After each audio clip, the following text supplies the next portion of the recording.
नमस्कार, मेरा नाम है आयुषी गुप्ता। ज्योतिषाचार्य में शनि देव को कर्मफल दाता कहा जाता है और शनि न्याय के देवता होते हैं।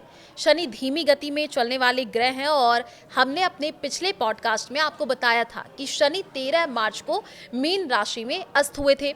शनि अस्त के प्रभाव के बारे में बताया था। अब शनि उदय हो रहे हैं। शनि उदय का परिणाम क्या होगा, शनि उदय और अस्त का क्या क्राइटेरिया होता है, तमाम सवालों पर बातचीत करने के लिए हमारे साथ है ज्योतिषाचार्य स्वाति अहलुवालिया जी। आपका बहुत बहुत स्वागत है। धन्यवाद आयुषी। स्वाति जी, सबसे पहला सवाल यही रहेगा कि शनि उदय क्या है और 2026 में शनि का उदय कब हो रहा है, बताइएगा। देखिए, जब शनि ग्रह कुछ समय तक सूर्य के बहुत अधिक निकट आ जाते हैं तो उसकी वो स्थिति मानी जाती है कि वो अस्त है। और फिर जब वो सूर्य से थोड़ा दूर होकर दोबारा आकाश में दिखाई देने लगते हैं तो इस घटना को शनि उदय, हेलाइकल राइजिंग ऑफ सैटर्न कहा जाता है। ज्योतिष के अनुसार 2026 में शनि 13 मार्च को मीन राशि में अस्त हुए थे और अब 22 अप्रैल 2026 को सुबह 4:49 पर वो पुनः उदित हो रहे हैं। बिल्कुल। अब जिसके बाद शनि की ऊर्जा पुनः पूर्ण रूप से सक्रिय हो जाएगी और उनका प्रभाव स्पष्ट रूप से आप महसूस कर सकते हैं। बिल्कुल, ये आपने बहुत अच्छे तरीके से बताया। अब मेरा अगला सवाल ये रहेगा कि शनि उदय कब हो रहा है और हम किस तरीके से इसके जो प्रभाव हैं वो देख पाएंगे।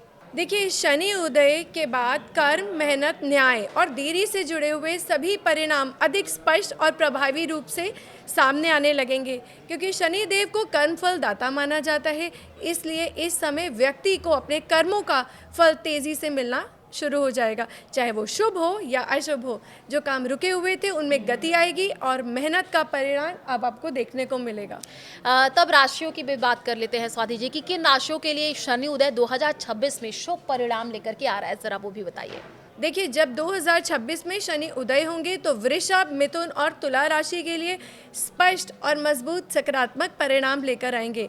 जहां अगर बात करें वृषभ राशि की तो वृषभ राशि वालों के लिए शनि का यह गोचर लाभ लेकर आने वाला है। आय में वृद्धि होगी, धन में नए स्रोत बनेंगे और पुराने प्रयासों का सीधा फल मिलेगा। बिल्कुल। ये समय आपको आर्थिक रूप से मजबूत करने वाला है। वहीं बात करें मिथुन राशि की तो मिथुन राशि वालों के लिए जीवन में यह गोचर उनके कर्म क्षेत्र में सबसे बड़ा प्रभाव डालेगा। काम में उन्नति होगी, पहचान मिलेगी और आपकी मेहनत को स्पष्ट परिणाम सामने आएगा। बिल्कुल। ये समय आपको देने के लिए आया है। अब बात करें हम तीसरी राशि की, तुला राशि की, तो तुला राशि वालों के लिए ये समय रोग, ऋण और शत्रुओं पर विजय दिलाने वाला है। कर्ज से राहत मिलेगी, विरोधी कमजोर पड़ेंगे और यदि कोई कोर्ट कचहरी या कानूनी मामला चल रहा है तो उसमें अब आपके जीतने का परिणाम भी आप देखने को मिल सकता है। बिल्कुल। जैसे आपने ये बताया है कि कुछ राशियों के लिए ये समय बहुत अच्छा रहने वाला है। अब आपसे जानना चाहेंगे कि कौन सी राशियां हैं जिन पर शनि उदय 2026 अपना नकारात्मक प्रभाव डाल सकता है। देखिए, जिन लोगों की शनि की ढैया या साढ़े सती चल रही है, जैसे धनु, सिंह, मेष और कुंभ और मीन, जिनकी शनि की साढ़े सती या ढैया चल रही है, जब शनि अस्त है तब डिलेज और प्रेशर थोड़ा कम महसूस कर रहे थे, लेकिन शनि उदय के बाद वही प्रभाव फिर से एक्टिव हो जाएंगे। थोड़े से चैलेंजिंग और रिस्पॉन्सिबिलिटीज दोबारा सामने आने लगेंगी। वहीं बात करें कर्क राशि के लिए तो ये गोचर उनके भाग्य भाव में होने के कारण उनको पॉजिटिव रिजल्ट्स और कहीं ना कहीं भाग्य से लाभ बनाने की स्थिति को बनाता है। बिल्कुल। क्या एक सवाल रहेगा कि सभी को शनि देव के उपाय करने चाहिए या इसके पीछे कोई सही और तर्क संगत तरीका है? क्योंकि आप देखिए, अक्सर ये देखा जाता है कि जो लोग हैं वो शनि के डर से दान पुण्य शुरू तो कर देते हैं, तो क्या ये सही दृष्टिकोण है? देखिए, सबसे पहले ये समझिए कि न्याय के देवता शनि देव के उपाय वैदिक ज्योतिष में एक तरीके से सभी के लिए संभव नहीं। बिल्कुल। रेमेडीज का आधार होता है। कुंडली में शनि की स्थिति, उनका प्रभाव और व्यक्ति की समस्या पर निर्धारित होता है। बिल्कुल। वैदिक ज्योतिष में रेमेडीज 3 आधार पर होती है। दान, जिसको कहते हैं त्याग, ग्रहण अर्थात आप रतन धारण करते हैं, और मंत्र, जिसका मतलब आप ऊर्जा का संतुलन करते हैं। किसे दान करना चाहिए अब इसे भी समझ लेते हैं। देखिए, जिन लोगों को कर्ज, आर्थिक दबाव, रुकावटें या जीवन में नेगेटिविटी महसूस हो रही है, उन्हें शनि से संबंधित दान करना चाहिए। बिल्कुल। जैसे कि काले तिल, उड़द की दाल, लोहा, कंबल आदि छाया दान भी आप कर सकते हैं। हाँ। और किसे दान नहीं करना हाँ, चाहिए, ये ये बहुत सबसे ज़रूरी बड़ी है, बात बिल्कुल। है। तो देखिए, जिनका प्रोफेशन शनि से जुड़ा हुआ है, जैसे लोहा, मशीनरी और आप ऐसे समझिए जूतों का काम हो, शू बिजनेस हो या टेक्निकल फील्ड से जो लोग जुड़े हुए हैं, सबसे पहले उनको ये दान नहीं करना है। हाँ। क्योंकि वह उनकी लाइवलीहुड का है और प्रोफेशन से सीधा सीधा डायरेक्ट कनेक्शन बनाता है। कौन लोग हैं जो ग्रहण कर सकते हैं, अर्थात जो रत्न धारण कर सकते हैं, जिसे कहते हैं नीलम, जिसे बहुत स्ट्रॉन्ग रत्न माना जाता है। ठीक है। देखिए, जिनकी कुंडली में शनि शुभ है, योगाकारी है, और वही नीलम को धारण कर सकते हैं, ताकि स्टेबिलिटी, ग्रोथ और स्ट्रेंथ उनको मिलती रहे। बिना कुंडली देखे रत्न धारण करना बिल्कुल भी उचित नहीं रहेगा। किसे मंत्र और पाठ करना चाहिए ये भी बताइएगा। जी, देखिए, जिन लोगों को भय, मानसिक दबाव, डिले या शनि की साढ़े सती या शनि की ढैया का प्रभाव बहुत गहरा महसूस हो रहा है, वही लोग हनुमान जी की उपासना और उनके लिए सुंदरकांड का पाठ करना या शन शनिश्चराय नमः का मंत्र का जाप भी करना उचित रहेगा। क्योंकि ये आपके सीधे सीधे भय और डर से जुड़ा हुआ है। अगर आपको कोई भी मानसिक पीड़ा हो रही है तो उसको संतुलित करने के लिए आप मंत्र का जाप करें। बिल्कुल, ये आपने बहुत अच्छे तरीके से बताया। अब एक सवाल और मेरा आपसे रहेगा कि दर्शकों के लिए सच में एक आई ओपनर ये रहा, क्योंकि शनि देव के बारे में इतनी गहराई से समझ पहले शायद कभी आई भी नहीं होगी। अब जरा प्रकाश डालिएगा कि शनि और गुरु की इस युति पर, जिससे लोग काफ़ी भयभीत है, इसके वास्तविक परिणाम क्या हमें देखने को मिलेंगे? देखिए, वही युति, यहाँ पर एक युति बन रही है 2 अप्रैल 2026 में, जब मीन राशि से शुरू हो चुकी है, लेकिन उस समय शनिदेव अस्त थे। प्रभाव पूरी तरह कहीं ना कहीं दिखाई नहीं दे रहा था। अब 22 अप्रैल जब 2026 को शनि फिर से उदय हो रहे हैं, ये युति पूरी तरह सक्रिय हो गई है और अधिक स्पष्ट रूप से सामने आएगी।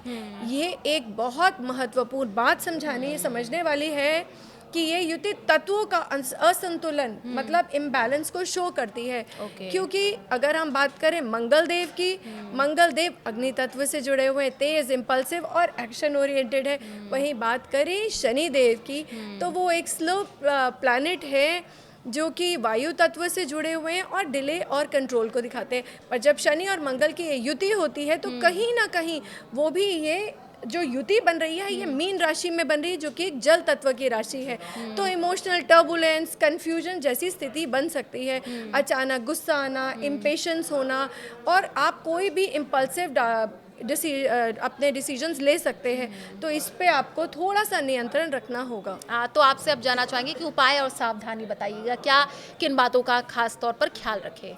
देखिए, इस एनर्जी को बैलेंस करने के लिए सबसे प्रभावी उपाय है कि आप लिखना शुरू करिए। कोई भी जप करना चाहिए, जैसे आप ओम नमो भगवते वासुदेवाय करें, ओम नमः शिवाय करें, या अपने इष्ट देव का नाम जप करें। और अगर आप लिखित में कर सकते हैं तो, और उसका एक डिसिप्लिन मेंटेन कर सकते हैं कि मैं 108 बार लिखूंगा, या चाहे आप 21 बार लिखें, तो उससे क्या होगा कि ये जो नेगेटिव ऊर्जा का संतुलन बनना शुरू हो जाता है।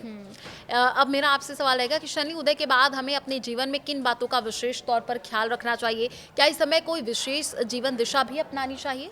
देखिए, शनि उदय के बाद सबसे बड़ी बात ये है, हमें समझनी चाहिए कि वो ये है कि शनिदेव आपको भाग्य के भरोसे नहीं छोड़ते, वो आपको कर्म योगी बनाते हैं। तो शनि कभी भी आपको सिर्फ किस्मत के आधार पर कुछ नहीं देंगे, वो हमेशा कर्म के आधार पर देंगे। इसलिए अगर आप इस समय कोई भी सही तरीके से यूज़ करना चाहे तो अपने लाइफ में सबसे पहले लाइए अनुशासन और एक डिसिप्लिन। और जब आप कोई भी काम ईमानदारी से और कंसिस्टेंसी के साथ करते हैं तो आप सैटर्न की एनर्जीज को पहले ही अलाइन कर लेते हैं।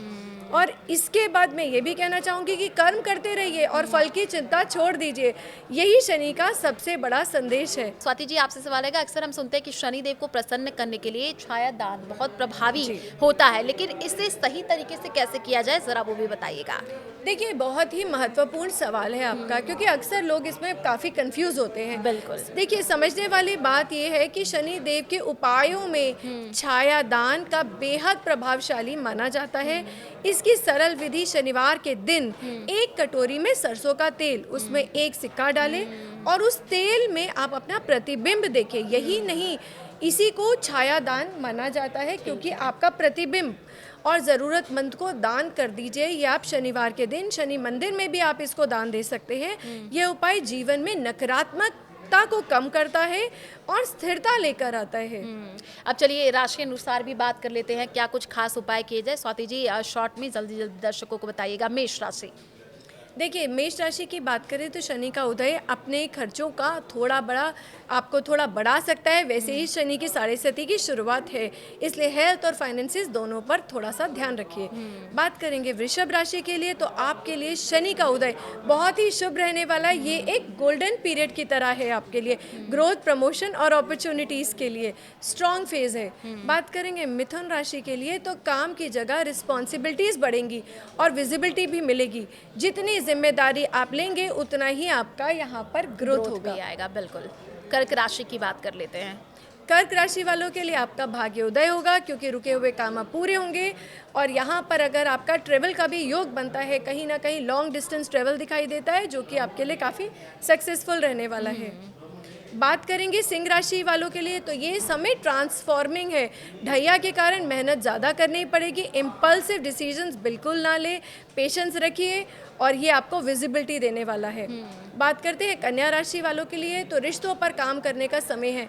मैरिज के जो भी आपका डिले चल रहा है शादी के, वो थोड़ा सा भी आपका डिले बनाएगा। थोड़ा सा कोल्ड दिखाई दे सकता है रिलेशनशिप में, तो अपना थोड़ा सा समय वहाँ पर घर वालों को ज़रूर दें, स्पेशली आपकी साझेदारी से रिलेटेड रिलेशनशिप में। तुला राशि वालों के रोग, ऋण और शत्रुओं से राहत मिलेगी। लिटिगेशन से भी राहत का संकेत दे रहा है और पुराने कर्जों को चुकाना और बैलेंस बनाने का सही समय है।